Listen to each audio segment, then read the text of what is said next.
Hello बच्चों।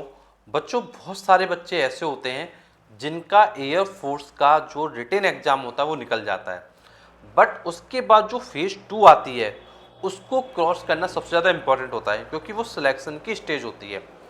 तो अब क्वेश्चन ये आता है कि जीडी के लिए, जो एयर फोर्स में जीडी होगा, उसके लिए बेस्ट कोचिंग कानपुर में कौन सी है और किस कोचिंग को ज्वाइन करना चाहिए। तो बच्चों, यदि आप एयर फोर्स में होने वाले ग्रुप डिस्कशन जीडी के ऊपर एक बेस्ट कोचिंग सर्च कर रहे हैं, तो बच्चों आज के इस वीडियो में आपको बेस्ट कोचिंग बताऊंगा, जहां जाकर आप क्या जीडी की तैयारी कर सकते हैं और मान के चलिए कि जो आपका सिलेक्शन वगैरह है वो भी क्या है 99% तो क्या है हो ही जाएगा। तो बच्चों बात करते हैं वो कौन सी कोचिंग है। तो बच्चों उस कोचिंग का नाम है कोचिंग वाला।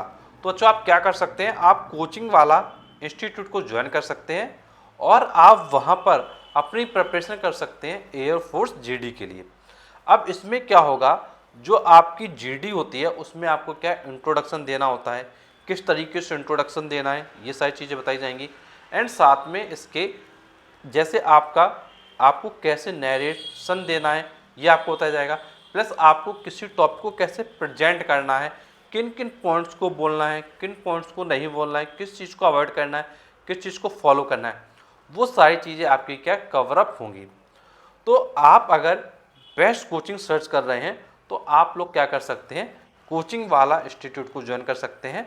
और ये बच्चों इंस्टीट्यूट क्या है, बर्रा में है, तो सचान पेट्रोल पंप के पास ये इंस्टीट्यूट है और आप क्या इस कोचिंग को क्या ज्वाइन करें। और बच्चों मैं आपको ये बताना चाहूँगा कि देखिए इसमें सबसे जो इम्पोर्टेंट रोल होता है वो दो चीज़ों का होता है। पहली चीज़ आपकी होती है, सबसे ज़रूरी चीज़ होती है, वो होता है आपका कम्युनिकेशन स्किल। सबसे पहले जो चीज़ होती है आपकी कम्युनिकेशन स्किल। एंड दूसरी इंपॉर्टेंट चीज़ होती है, you should know about the topic. आपको टॉपिक के बारे में जानकारी होना चाहिए। तो देखिए कम्युनिकेशन स्किल्स में क्या है, आपको टॉपिक को कैसे प्रेजेंट करना है, किस तरीके से बोलना है, ऑफिसर के सामने कैसे बोलना है, आपके हैंड एक्सप्रेशन कैसा है, आपका बॉडी मूवमेंट क्या है। तो नॉर्मली तो देखिए ग्रुप डिस्कशन में लोग ये कह देते हैं ग्रुप डिस्कशन पास करना बहुत आसान है, लेकिन मैं आपको एक चीज़ ये बताना चाहूँगा कि इतना आसान नहीं है, क्योंकि जब आप बोल रहे हैं तो आपका बॉडी पोस्चर कैसा है, आप ऑफिसर के सामने कैसे बैठे हुए हैं, आप अपने टॉपिक को कितने टाइम में कंप्लीट कर रहे हैं। तो ये छोटी छोटी चीज़ें हैं और इन्हीं चीज़ों को ऑफिसर क्या करते हैं, ऑब्जर्व करते हैं। तो इन छोटी छोटी चीज़ों को अगर आप अवॉइड करेंगे अगर आप इन छोटी छोटी चीज़ों को अवॉइड करेंगे तो फिर आप प्रॉब्लम में आ जाएंगे। तो इम्पॉर्टेंट क्या है, आपको क्या करना है, आपको अच्छे से सबसे पहले क्या है जीडी की तैयारी करनी है, क्योंकि जीडी में आपको बिल्कुल भी आउट नहीं होना है। जीडी में ध्यान रखिएगा आपका बॉडी पोस्चर कैसा है, आपके कम्युनिकेशन स्किल्स कैसे हैं, जो टॉपिक है उसके बारे में आपके पास कितना नॉलेज है। तो जीडी में जाने से पहले एटलीस्ट मैं आपको सजेस्ट करूंगा 100 टॉपिक्स के ऊपर आप स्टडी करिए, 100 टॉपिक्स को बोलने का प्रैक्टिस करिए। मोबाइल लीजिए, टॉपिक पकड़िए, बोलिए और बोलने के बाद रिकॉर्ड करके देखिए अपने आप को, और ये देखिए कि कहाँ कहाँ आपकी गलतियाँ हो रही थी, कहाँ कहाँ आपके फेशियल एक्सप्रेशन सही नहीं जा रहे थे, कहाँ कहाँ आपका आई कांटेक्ट नहीं होता, कहाँ कहाँ आपका बॉडी मूवमेंट सही नहीं था। तो देखिए जीडी सिर्फ जीडी नहीं है, जीडी आपकी पर्सनालिटी को भी चेक कर रहा है। तो बच्चों नॉर्मली हम लोग जीडी कह देते हैं, बट उसमें पर्सनालिटी का पार्ट भी होता है, पर्सनालिटी डेवलपमेंट का भी पार्ट होता है। तो जब आप कोचिंग वाला इंस्टीट्यूट ज्वाइन करेंगे तो यहाँ आपको सिर्फ जीडी के बारे में नहीं बताया जाएगा, आपको पर्सनालिटी डेवलपमेंट के बारे में बताया जाएगा। भाई किस तरीके से आपको बैठना है, क्या पोस्चर होना चाहिए, कितना बोलना है, कहाँ पर पॉज लेना है, तो वो सारी चीज़ें भी आपकी क्या डिस्कस होंगी। और बच्चों एयर फोर्स जो फेज़ 2 है ये बहुत इंपॉर्टेंट रोल प्ले करता है, और इसके लिए मैं आपको सजेस्ट करूंगा कि भाई कोचिंग जरूर करें। विदाउट कोचिंग आप क्या है, आपकी मेहनत क्या है बेकार भी हो सकती है, बिकॉज आपने रिटन तो क्वालिफाई कर लिया, लेकिन फेज़ 2 में जब जीडी आएगा तो फिर आपको दिक्कत हो सकती है। और बच्चों एक इम्पॉर्टेंट चीज़ ये भी ध्यान रखिएगा कि इंग्लिश स्पीकिंग का भी बहुत इंपॉर्टेंट रोल है। बहुत बच्चे होते हैं जो गांव से होते हैं, इंग्लिश नहीं बोल पाते हैं, तो उनको बहुत ज़्यादा समस्या आती है, उनके रिजेक्ट होने के चांसेस सबसे हाई होते हैं। क्योंकि बच्चों आपको पता है कि इसमें सिर्फ हिंदी मीडियम वाले बच्चे नहीं जाते हैं, इंग्लिश मीडियम वाले बच्चे भी जाते हैं। जब आप खुद सोच के देखिए, अगर आप एक ऑफिसर हो, सोच के देखिए अगर आप एक ऑफिसर हो और आपके सामने 10 कैंडिडेट बैठे हुए हैं।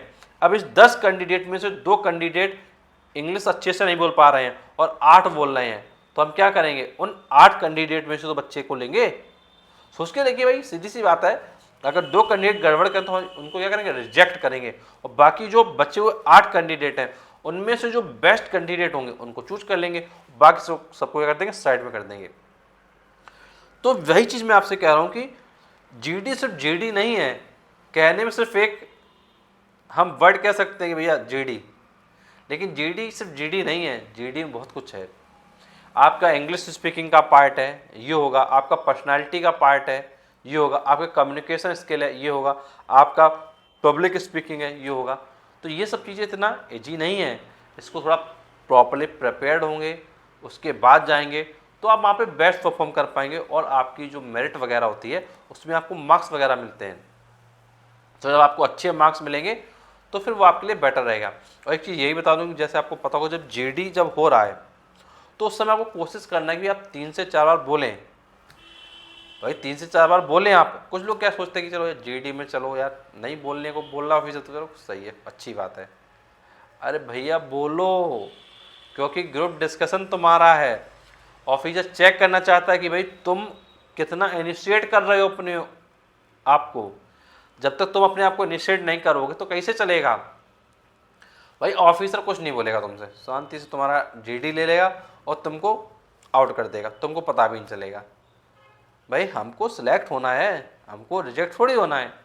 जब हमको सिलेक्ट होना है तो हमारे अंदर वो स्किल्स होने चाहिए ना जो ऑफिसर चाहता है, और वो स्किल्स नहीं होगा तो फिर क्या होगा, रिजेक्शन होगा। फिर तुम कहोगे यार बताओ कोचिंग कर ले तो ज़्यादा सही रहता।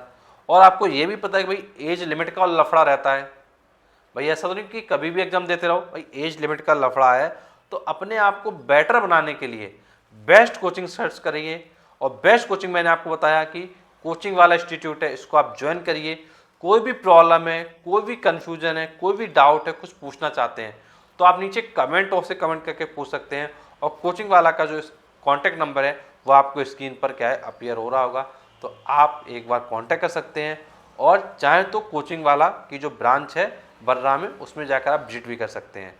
और बच्चों, अगर आपको वीडियो हमारा अच्छा लगा है तो प्लीज़ वीडियो को लाइक करिएगा, चैनल को सब्सक्राइब करिएगा, क्योंकि हम आपके लिए और भी ऐसे वीडियोस लेके आएंगे जहां आपको बेस्ट कोचिंग्स के बारे में बताएंगे, बेस्ट परफॉर्मेंस के बारे में बताएंगे, और आप अपनी परफॉर्मेंस को काफ़ी अच्छे से बूस्ट कर सकते हैं और सिलेक्ट हो सकते हैं, और आपका जो सपना है एयरफोर्स में जॉब करने का वो डेफिनेटली पूरा हो सकता है। तो मुझे लगता है वीडियो आपके लिए हेल्पफुल रहा होगा। तो चलिए आपसे मिलेंगे अगले वीडियो में, तब तक के लिए थैंक यू सो मच।